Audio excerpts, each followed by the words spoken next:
So I am Ashley Loyal. I am with Zynga Gaming Company. We are the #1 gaming publisher in the United States. We reach about 33 million MAUs a month. And literally we have everyone from Gen Z all the way up to boomers and everyone in between playing our games for an average about 9 hours a month. We have over 150 games in our portfolio. And whoever you're trying to reach, we can reach them. So if you guys are interested in learning more about getting into the game, you know who to connect with. So just find me and let's meet. So now that I have gotten that out of the way, I would love to introduce everyone to Meredith Diehn. Meredith has been a marketing leader in the CPG industry for many years, coming from one of the biggest retailers in the entire world, PepsiCo, and has worked across many of the brands in the portfolio within the snacking and over the past 10 years. So, but most recently, she joined Perfect Snacks as the Senior Director of Marketing and really elevating her position in the category. She is incredibly smart. She's passionate about not only marketing, but also life, which is important. She is dedicated to being the best in her field, and I'm excited to sit down today and to discuss brand purpose. I'm gonna cry. I don't think my husband would say that. So it's all true though. So the importance of this and just to gather insight into why a brand exists beyond the profitability. First, before we start chatting with Meredith, we wanted to share a quick video so that you can get a different taste of how the brand was first started and established, because it really will tear at your heartstrings. So, we had a pretty eccentric childhood. Our dad was a holistic nutritionist back in the 60s and 70s. And by the time we came around in the 80s, we traveled the country in a motorhome while Dad lectured on the importance of whole food nutrition. For us kids, waking up in a new town was an adventure. We really didn't know anything else. Dad was always trying to get us kids to take our whole food supplements. And as you could imagine, we weren't interested. He and Mom would find them scattered all over the ground of the motorhome. So one day, he decided to grind these supplements into a powder, blend it with organic nut butter, honey, protein powder, omega oils, and that's when the Perfect Bar recipe was born.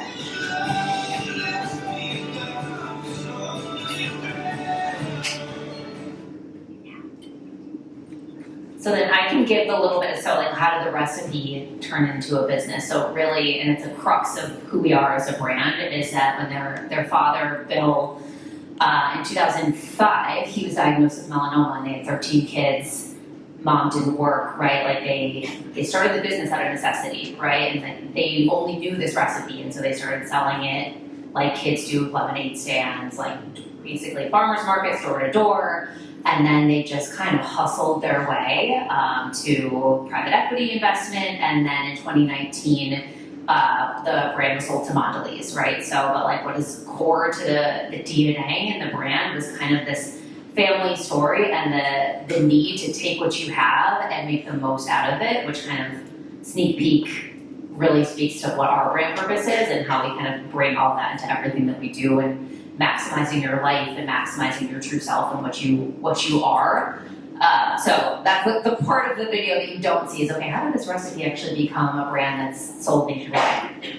yeah, it's true, and it's just such a meaningful and beautiful backstory. I think I did cry, I have to say, I'm super emotional, but the first time I saw that and the fact that he loved his children so much, you know, like he was just so, the importance of health and the importance of making sure that they were healthy and eating wholesome and all the things that make us live longer.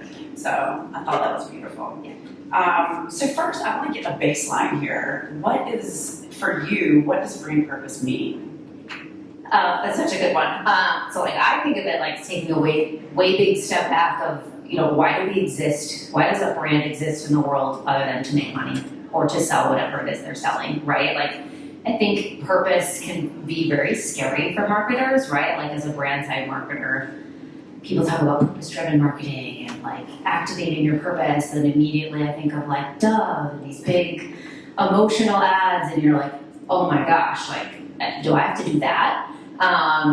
And I like to take a big step back and say, no, like not every brand who's gonna activate their purpose is gonna do that. But the crux of it is, why do you exist? Like, why do you continue to put in the hustle and do what you do to try to delight consumers? And how do you wanna make them feel? That's kind of how I think about it. Absolutely, all of those things. How is the brand defining now its purpose? Obviously, it's been around for a long time, 18 years, yeah. Right. So since the beginning until now, how's it evolved in its purpose? So this might be a hot take, but I think the way we approach purpose is that it actually is a little bit fluid and has evolved over time, especially as consumers and the context, right? Like everything we just heard about, like the power of Gen Z and the political environment. So like our purpose has certainly evolved over time. And as an example, right, 5 years ago we were all talking about like giving people a dose of perfection and making perfection possible to everybody, right? And I think now you look at it today and like that is a hot word, perfection, right? Like it doesn't exist. Not everybody wants this cookie cutter definition of perfection. And so we've really been working hard to evolve. Like obviously our name isn't gonna change, and we think it's actually one of our biggest brand assets is having a name Perfect Bar. But this idea of perfection, like it already exists. Like we believe everybody is perfect as they are, and it's all about maximizing your true self. And it goes all the way back to our brand DNA of, taking what you have and making the absolute most of it. And having not necessarily the most traditional background, right? This idea of the perfect education and the perfect career path, like that's not the truth, and then that's not reality for everybody. And so like that part of our DNA is really important in our purpose of making sure that we find ways to talk to consumers about like kind of squashing the idea of perfection as I would say the media portrays it today. So it's certainly evolved for us, and we've moved from this idea of like giving you perfection to actually saying you have perfection already and it doesn't exist the way we thought it did 5 years ago. Yeah, that's very so true. It rings true for so many different brands. So how do you keep Perfect Bar's purpose authentic? You guys are investing in many different marketing channels out there, and to stay authentic and stay consistent across so many different platforms. How are you able to do that within your audience? Yeah, so I think a few things. First and foremost, even though like our articulation of brand purpose has changed a little bit over time, our consumer target hasn't. And that's something that I think a lot about, that like through the test of time, we are always going to be targeting health-minded individuals who, for lack of a better word, like they have the disposable income, or they're willing to spend the money on a premium health product, right? And there's all sorts of like attitudes and lifestyle things that make up our consumer target, but we have been very focused on that through the test of time, which has been important, and obviously understanding how health has evolved and the idea of health, right? Like I think we showed up probably 5 to 10 years ago really in like the CrossFit communities and like sports and athletics, and now as consumers and Gen Z, right? Like you think about health as multifaceted. It's not just about fitness, it's about mental health and how are you thinking about prioritizing your time, right? And so like I think that has been important to just understand, what does health mean to consumers, our same consumer target, but over time. And then the other thing I think that hasn't changed for us and that we've tried to maintain consistent is obviously like our family story and our brand DNA. And I love what the first speakers were talking about. That family story is it's not the first point in our journey of messaging, right? It's not something we talk about in our big awareness ads, and I love the idea of squashing the funnel because I personally don't believe in it. But it's on the side of our wrappers and the side of our box, and people, they might buy us for a totally different reason because they're interested in more of the product benefits, and then they turn over the wrapper and they start to read the family story and they're like, oh my God, I'm so connected with it. So that family story, even though we are, part of a huge organization with Mondelez, that family story is never going to go away and is always going to be part of our communications map. It just might change over time and change a little bit depending upon where we're showing up to consumers and how early we bring up the family story. And we talk, our co-founder, Lee, who you saw in the video, like she's still part of the company today. And she, as social media has evolved, her voice has changed and how she's present across TikTok and Instagram, right, has really changed. And I think we just want to evolve as consumers and the landscape evolves to make sure that kind of family story and family mission never goes away. That's great. You mentioned awareness. So obviously you guys have basically distribution throughout the United States, everywhere. And we hear a lot about data-driven solutions and data and performance and all those great things that we like to measure. So how are you measuring the success of all these awareness campaigns that you guys are running? Oh, that's such a good one. I feel like my answer would change every day. At the end of it, like we are still, even though we are 18 years in, we have like zero unaided awareness, right? If you were to say like, what brands of protein bars do you know? Like no one would say Perfect Bar. And our aided awareness is somewhere around 20%. So like at the end of the day, like how we are thinking about how we measure purpose, which is, we think of it as our brand sticking, right? As the message and everything that we're trying to do for consumers. So is it sticking? And do people then remember and know our brand? So I would say awareness is number one. And then depending upon the vehicle, this might be a little bit, I don't want to say controversial, but like one of our core KPIs through everything that we're doing is on like view through rates and engagement rates. It's just our people wanting to engage in our messaging and to learn more about our brand. So that's probably number two. And then I think we think a lot about like our tone of voice, and it's something that is evolving over time. But in terms of a KPI, it's like, are people wanting to engage with us and talk to us across social channels? And like, I think we're looking at some of that qualitative feedback of, are people responding back when we respond to them, and all of that kind of like ongoing chatter of interacting with us as a brand. I think that is really important to us as we think about purpose of just like connecting with people and making sure they feel a connection to our brand.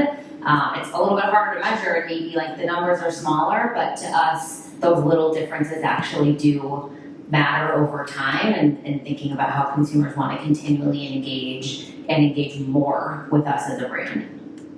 That's so right on. Long-term results, obviously, from that. So, well, coming from a traditional CPG company like Pepsi in the background, iconic brands that you work on. You of all people know that marketing budgets are not created equal at all. And you do advocate, obviously, that big and small brands can both have the power to activate their purpose in a meaningful way. Can you give an example for us of an activation where your brand's purpose really stood out and something that, despite having those huge budgets that you don't have? Yeah, so I'm actually I think talk about two. One of them is from back when I was at PepsiCo, I worked on Quaker, right? And like our brand purpose was all around nourishing the lives of people one bowl at a time, right? And all about nourishment.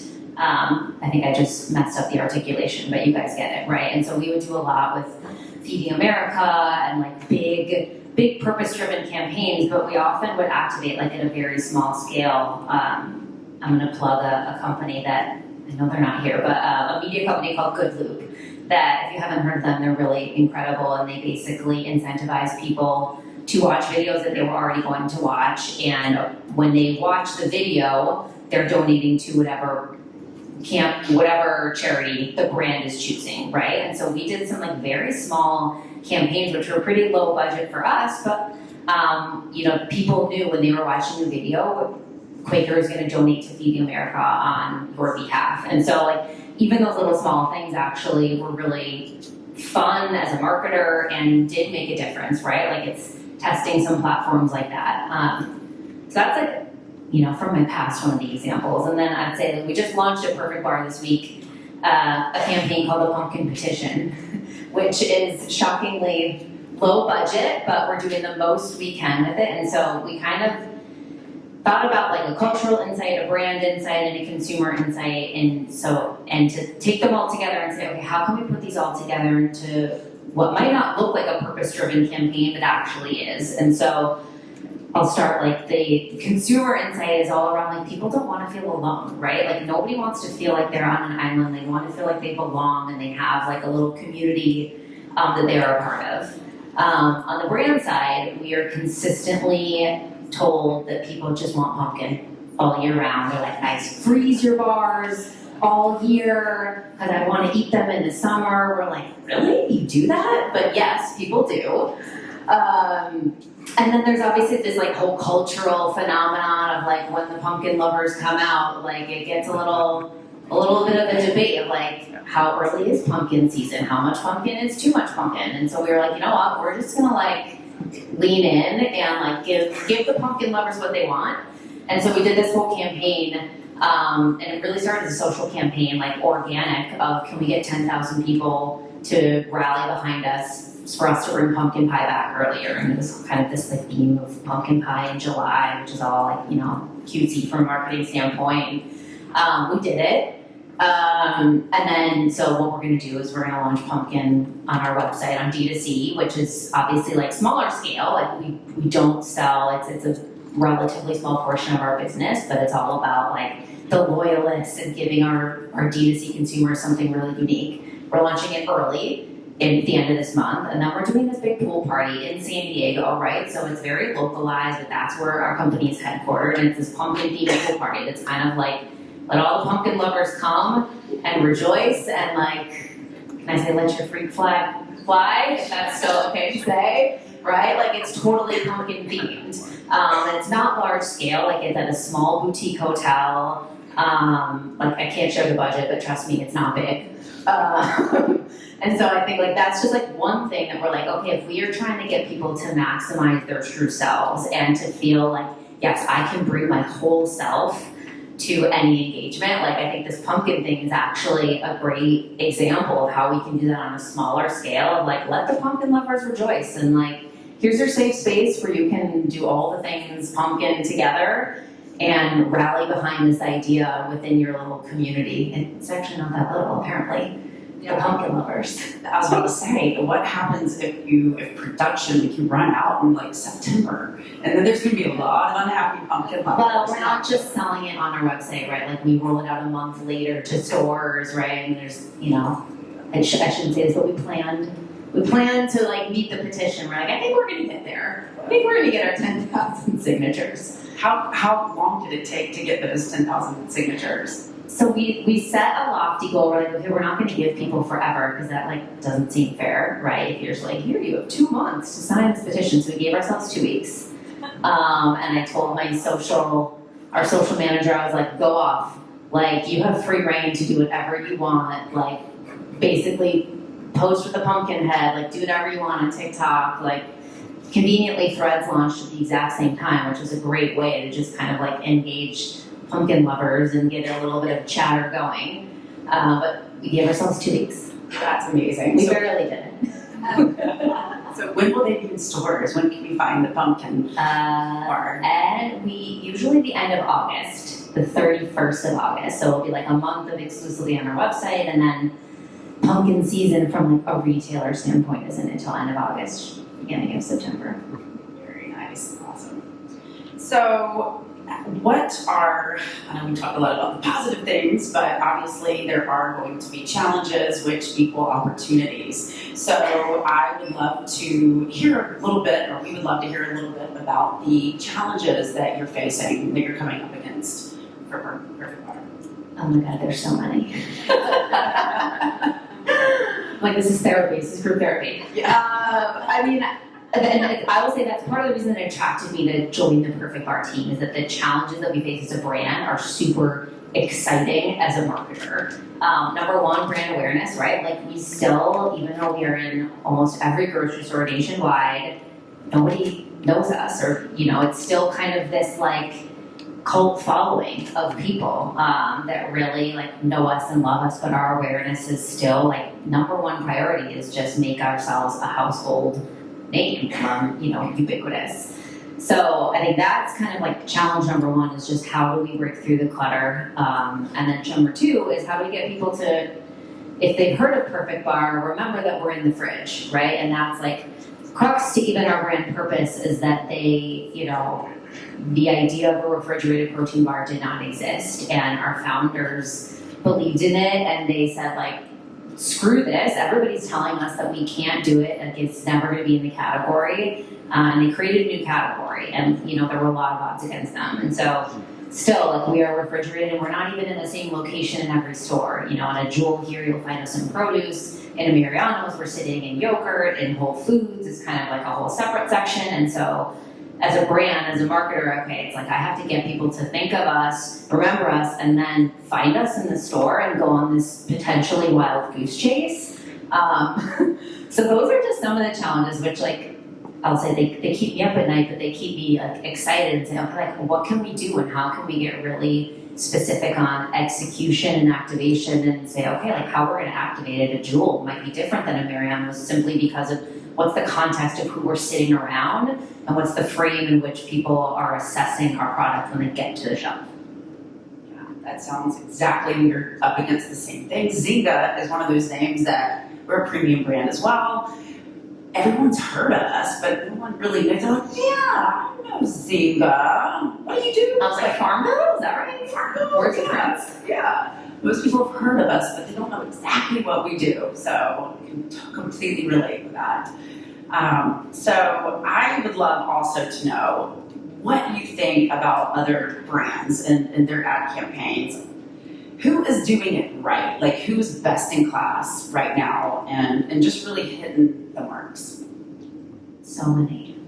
This is like my favorite thing. LinkedIn is my favorite social platform. Call me a nerd, but right, like you just see so much great activation and great marketing. So there's two that like I love and I'm obsessed with.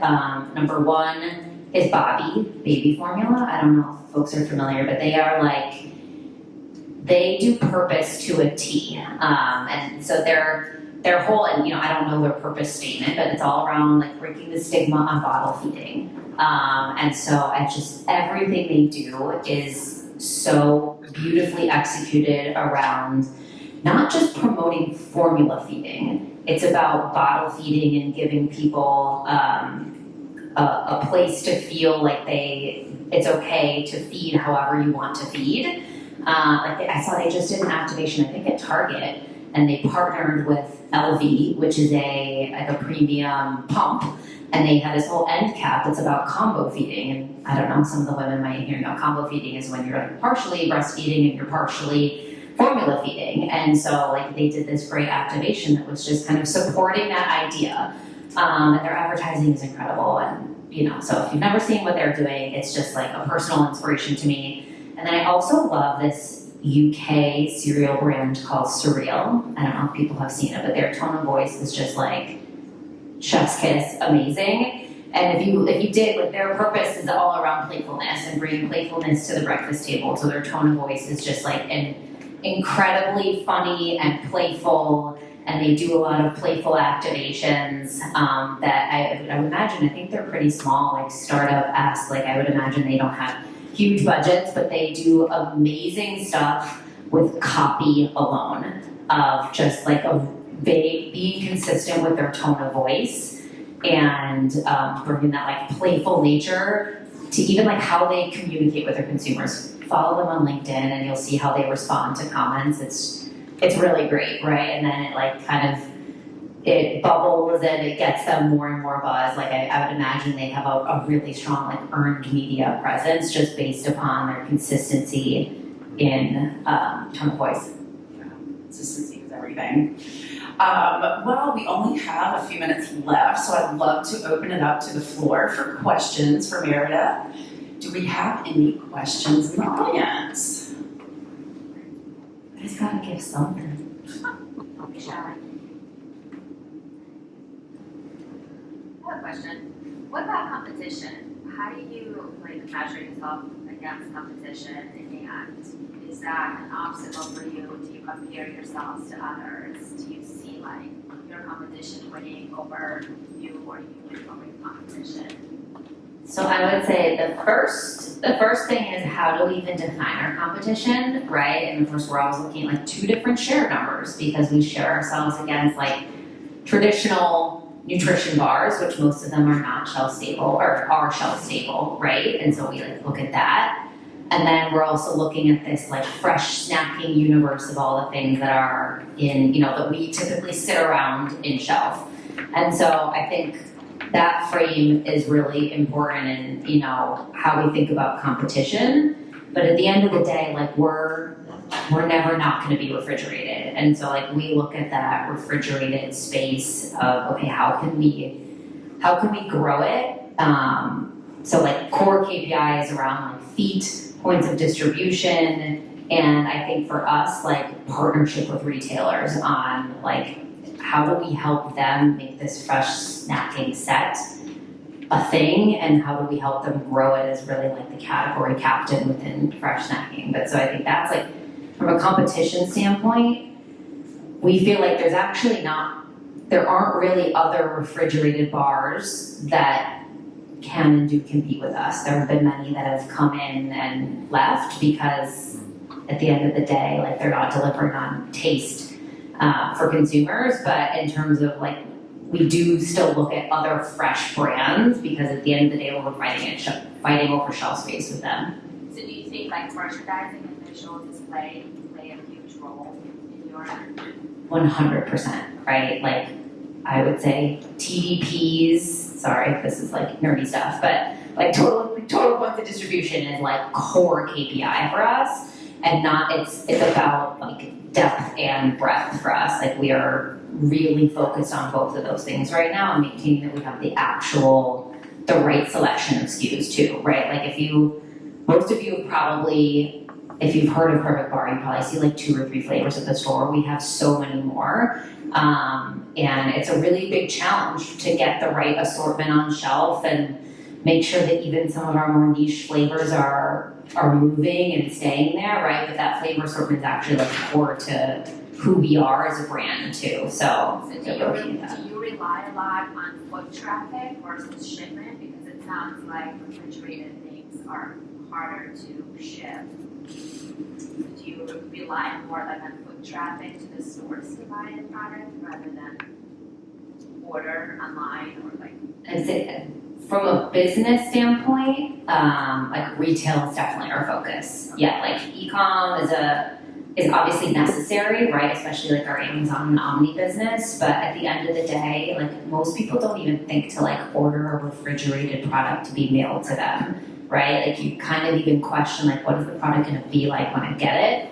Is it going to be good, right? And we do it great, but retail is still our main focus on getting people to the store and getting them to the right place in the store.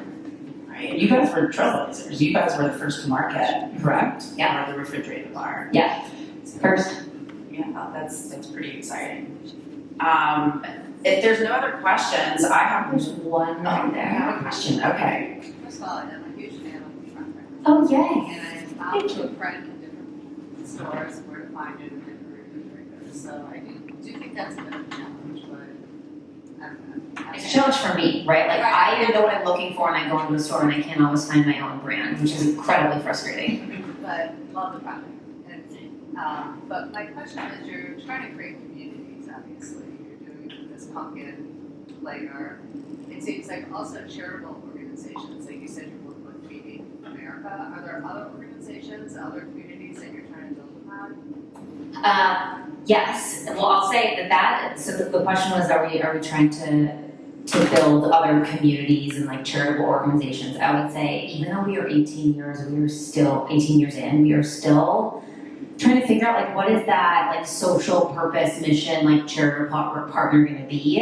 And I think 2024 is going to be the year that we hopefully kind of lean into one. And like the beauty of our brand story is there's actually a lot of different ways that we can go that are really authentic to us, right? Like cancer is obviously a big part of our founding story, as well as kind of food insecurity, right? Like this business was started out of necessity, that like the family really had nothing. We've historically done a lot of work with junior achievement, which has obviously ties to kind of helping enable kids to have a brighter future, especially when it comes to business. So I would say we haven't selected what's going to be kind of our main like social purpose, for lack of a better word, but like that is a core objective for next year to really say, okay, like as a brand, we feel like we need to pick a lane.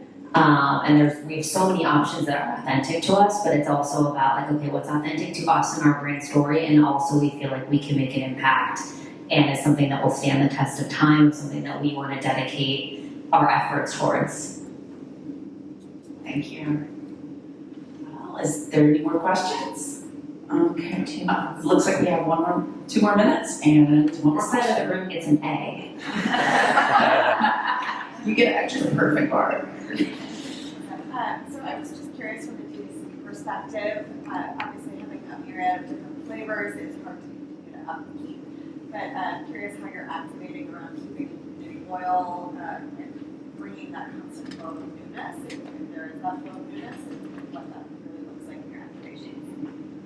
That's such a good question, and I'll say I don't oversee D2C, but I can share a little bit. So the question was around like how are we approaching D2C as really kind of like a loyalty and newness and buzzworthy, and I would say there are a lot of brands that we gain inspiration from that are doing it really, really well. I think as us, we're trying to approach D2C moving forward as how can we give exclusives or at least give our loyal community first access. So maybe something that we'll roll out to D2C a few weeks, or maybe it's exclusive for a few months and then we roll it out to retail.